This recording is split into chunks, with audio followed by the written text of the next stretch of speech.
ጅቆቶ ጉድ የለሽም ስለ ፍቅር አልገባሽም ሁሉን ነገር ረስተሽው ችላ ብለሽ ስለተውሽው ቻልኩት ፍቅርን ለብቻዬ ስለዚህ ይቅር ትቻለሁ ይቅር ስላልገባሽ የፍቅር ሚስጥር ትቼዋለሁ አትምጪ ይቅር ይቅር ይቅር ሰላም እንዴት ናችሁ በያላችሁበት ሁሉ ነገር ሰላም ነው አሸን አዲያላችሁ እሞኝላችሁ አልብስ እስከሁን ሁሉ ማዳች ላይክ እና ሼር እያደረጋችሁ ሐሳቦቻችሁን ለብዙዎች አካፍሉ ለዚህን ሁሉ አመሰግናችኋለሁ ሐሳቡ ሲሞቻችሁ እንደለመዳችሁ 3000 ላይክ እንድትገጨኝ በትተና አጎብዛችሁ አለ ዛሬ ሚዛናችን ዘላችሁ የመጣ ነው ሰበር ዜና የአሜሪካው ፕሬዝዳንት ዶናልድ ጄ ትራምፕ የሰሜን ኮሪያ እግር እየላሱ ነው ያሉት ጉልበት እየሳሙ እግር እየላሱ እኔ እኮ በሰሜን ኮሪያ ፍቅር ተቃጠልኩ ይላሉ እኔ በሰሜን ኮሪያ ፍቅር ተቃጥያለሁ ኪም ጆንግ ኡን በጣም ምርጥ ሰውዬ ነው ያራድጌ ልጅ ጸዴ ሰው ነው በጣም ነው መወደው ጥልቅ ያለ ፍቅር እንደው ልቤ ተቃጠለው በሱ ፍቅር በሚቀጥለው ወር ሂጄ አገኛለሁ ወይ በአንድ ወር ወይ በሁለት ወር ውስጥ ሂጄ ማግኘት ፈልጋለሁ ብሏል ለዋሽንግተን ፖስትም ይሄን ዘገባ ዘግቦታል ይሄ ነው እንግዲህ ሁሉ ጊዜ ጡንቻ ሲኖር ጠላቶች ይንቀጠቀጣሉ ይርበደበዳሉ ጉልበት ይስማሉ በመለማመጥ በአላህ በዝቃቢር የሚገኝ ነፃነት የለም የሚገኝ ክብር በጡንቻ ብቻ ቃል በቃል እንደዛ ነው ያለው ትራምፕ ከጋዜጠኞች ለመጣለት ጥያቄ ሰሜን ኮሪያ ኒኩለር መታጠቅ አልነበረባትም አንዴ ታጥቃለች ምንም ማድረግ አይቻልም ተስማምቶ ተከባብሮ መኖር ብቻ ነው የሚል መረጃ ነው ለጋዜጠኞች የሰጡት በጣም የሚያስቅ ነው እስቲ እንስማ ከጂግን ተቃጥ ጎናኛለው ተወላለ ጠይቀ 57 በጣም አደገኛ የሆነ የኒኩለር ጦር መሳሪያ አለው መያዝ አልነበረበትም የቀድሞ የአሜሪካ ፕሬዝዳንቶች ሰሜን ኮሪያ ኒኩለር እስክትጣጠቅ መጠበቅ አልነበረባቸውም ግን አሁን በጣም አደገኛ የሆነ 57 የኒኩለር ጦር መሳሪያዎች ታጥቋል እኔ በሆነ ኖሮ አልፈቅድም ነበር በቃ እንደ ሰሜን ኮሪያ ኢራን ኒኩለር እንዲኖራት አልፈቅድም እኛ ጥሩ ከወለለት እሱ ጥሩ ይሆናል ጥሩ ጸዴ ሰው ነው ይላል ጸዴ ሰው ነው እያለ ያለው ኪም ጆንግ እና አሜሪካ እንደኔ ያለ ጥሩ መሪ መጀመሪያ ባለማምጣቷ ነው ሰሜን ኮሪያ እንደዚህ አደገኛና ኃይለኛ የሆነችው ነው የሚለው የሆነ ሆኖ አሜሪካ ሰሜን ኮሪያን እንደዚህ የምትለማመጥበት ምክንያት ምንድነው ብዙ ሰዎች ምን ይላል አይ ደቡብ ኮሪያ በኢራን አሜሪካ ስትቀጠቀጥ ደቡብ ኮሪያ እኔ የለሁበትም በማለቷ ምክንያት ነው እና ለዛ በቀል ደቡብ ኮሪያን ለመበቀል አይደለም ጉዳይ ዓለም አቀፍ ትልልቅ ተንታኞች ሁሉ እንደዛ ሲሉ ነበር አይደለም አሁን አሜሪካ ኢዳ ሰሜን ኮሪያን የምትለማመጥበትና እግር የምትለሰበት ምክንያቱ አንድና አንድ ብቻ ምክንያቱ አንድ ነው ሰሜን ኮሪያ ኢራን ላይ የምታረገውን ድጋፍና ትብብር እንድታቆም ሰሜን ኮሪያ ጋር ሂዶ ፍቅር በማሆንና የሰሜን ኮሪያ ማዕቀቦች ለጥቂት ጊዜ በማንሳት ሰሜን ኮሪያኖቹ ከራሺያና ከቻይና ጋር የሚያረጉትን ትብብር ከኢራን ጋር የሚያረጉትን ትብብር መሃላቸው በመግባት ለመበጠስ ምክንያቱም ከፊት ለፊታችን ሶስተኛ ዓለም ጦርነት ተደቆናልና እዚህ ውስጥ ሰሜን ኮሪያ እንዳትተባበር ለማድረግ ራሺያንም አውሮፓ አንድ ብሎ እንዲይዝ የኢራንን ጉዳይ አሜሪካ እንድትይዝ ለማድረግና የመካከለኛውን ምስራቅ ጉዳይ ደግሞ እስራኤል እንድታስተካክለውና በምትፈልገው መንገድ እንደምታውቁት እስራኤል በመካከለኛው ምስራቅ ያሉ አገሮችን የምትቀጠቅጥበት ምክንያት ስጋት አለኝ ሁሉም አገር እኮ ስጋት አለው ለምን አንቀጠቅጥም እንደዛ እኮ ነው ኬንያ በኢትዮጵያ ላይ ስጋት ካላት አዲስ አበባ ድረስ መታ መሬት መያዝ አለባት እንዴ ምን አይነት ሂሳብ ነው ኢትዮጵያ በኬንያ ላይ ስጋት ቢኖራት ሂደን ናይሮቢን መቆጣጠር አለብን ማለት ነው ለምሳሌ ከሱዳን ጋር ስጋት አለብን ማለት የሱዳንን መሬት ሂደ ተወራለ ማለት አይደለም አሁን ጥራትና የሶሪያ የቱርክ ጦር ቤዝ አለ በሶሪያ ያንን 8 ዙር ተመላልሳ ደበደበች ምክንያት ሲባል ስጋት አለኝ እንዴ ሆርቻለ ማለት ነው ታዲያ አንተ ብትፈራ ባትፈራ ሌላው ሰው ምን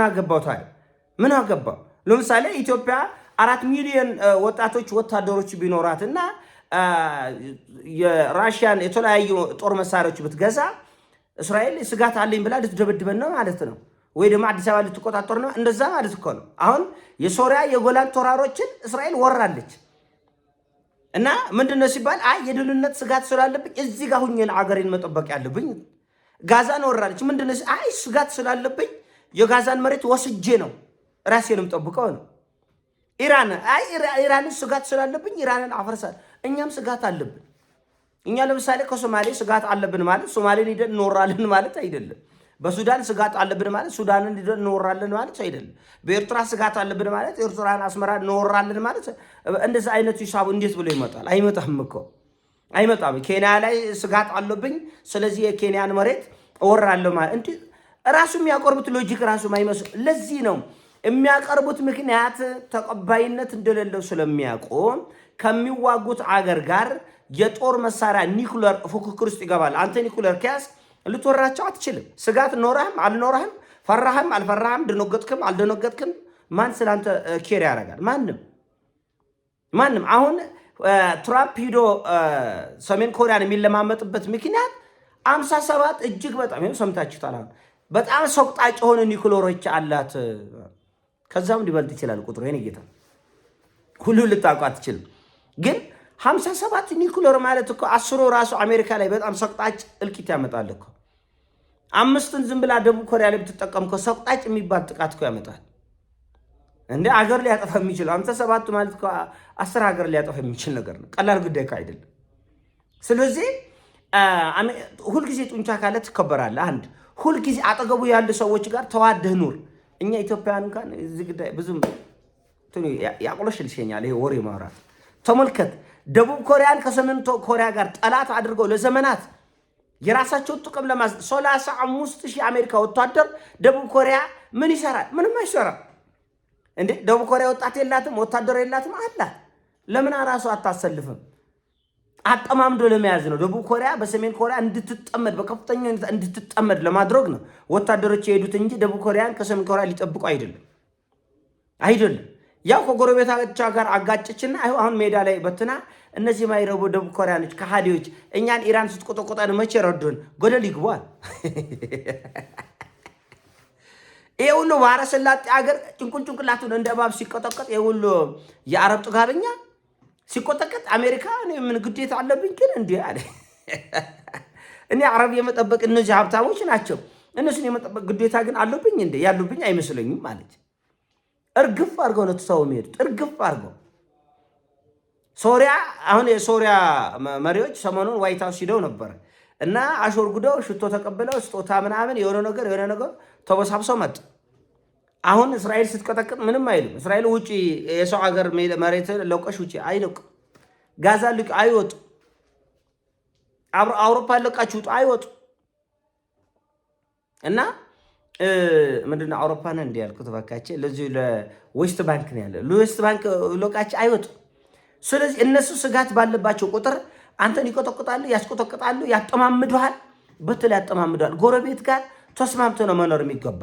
እኛ ከኬንያ ጋር ሰላም ነው መሆን ያለብን። ከኤርትራም ጋር ከሶማሌም ጋር ከሱዳንም ጋር ከደቡብ ሱዳን ሰላም ነው። ለምን ጠላቶች እነሱን መግቢያ አድርገው እኛን አጠማምደው እርግፍ አድርጎት ትሄዳል። ችግር ውስጥ ከገባ በኋላ አድርገው ዛሬ ሱዳን ማን አላት? ማንም የላትም። ሜዳ ላይ ነው የቆረች።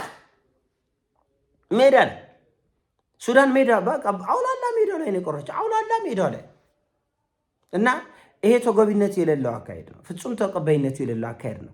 ይሄ በጣም አገር ላይ ውድቀት ይዞ የሚመጣ ህዝብ ላይ ውድቀት ይዞ የሚመጣ በጣም ብዙ ቀውሶችን ሊፈጥር የሚችል አደገኛ አካሄድ በመሆኑ ከፍተኛ ጥንቃቄ መደረግ ያለበት ጉዳይ ይመስለኛል። እኔ በግል ይሄ ጉዳይ እንዲህ በዋዛ የሚታይ ጉዳይ አይደለም። ይሄ ጉዳይ እንዲሁ በቸልታ የምናየው ጉዳይ አይደለም። አገሪቱን ወደ አደገኛ መቆመቅ፣ ወደ አደገኛ መዘዝ ይዞ እየተጓዘ ያለ ጉዳይ በመሆኑ ከፍተኛ ጥንቃቄ ማድረግ ያስፈልጋል። እኛንም ከጠላቶቻችን ጋር የምንጠማመደው ጉዳይ ማለት አገሪቱ የሚለው ኢትዮጵያ ነው። ኢትዮጵያ ከሱዳን ጋርም ከደቡብ ሱዳን ጋርም ከግብፅ ጋርም ከኤርትራ ጋርም ከሶማሌ ዙሪያችን ጠላት እንዲኖር የሚደረግ በጠላት ሴራ ነው። ግብጾች ይህን ያሴራሉ፣ አሜሪካኖች ይህን ይደግፋሉ። እርስ በርሳችን እንድንበጣበጥና እንድንወድም ያደርጋሉ። እና ልክ ደቡብ ኮሪያ ላይ እንዳደረጉት ማለት ልክ ዩክሬን ይሄ ሁሉ ውድመት ከደረሰ በኋላ አንተ ድድብ ግን ለምን አትስማማም አለው። አሁንም አሜሪካኖች በተደጋጋሚ እያሉት ያሉት ዩክሬን ይህን ችግር ተነጋግራ ትፍታው ነው እያለ ተነጋግራ ትፍታው።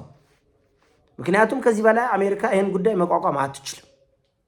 አሜሪካ ይህን ጉዳይ ከዚህ በላይ መቋቋም አትችልም። ሳትወድ በግድ ወደ 3ኛ ዓለም ጦርነት መሄዷ ግን የሚቀር አይደለም። በዚህ መልኩ ከቀጠለች በኢራን ጉዳይ በዩክሬን ጉዳይ ይሄ ጉዳይ እየጦዘ ከዚህ በላይ ወደ አስከፊ ሁኔታ የሚሄድ ከሆነ አደገኛ ቀውስ እንደሚመጣ አሜሪካም አውሮፓኖች መላ ዓለም ህዝብ የሚያውቀው ነገር ነው። ለሞላ ዓለም ሰላም እንሞኛለን።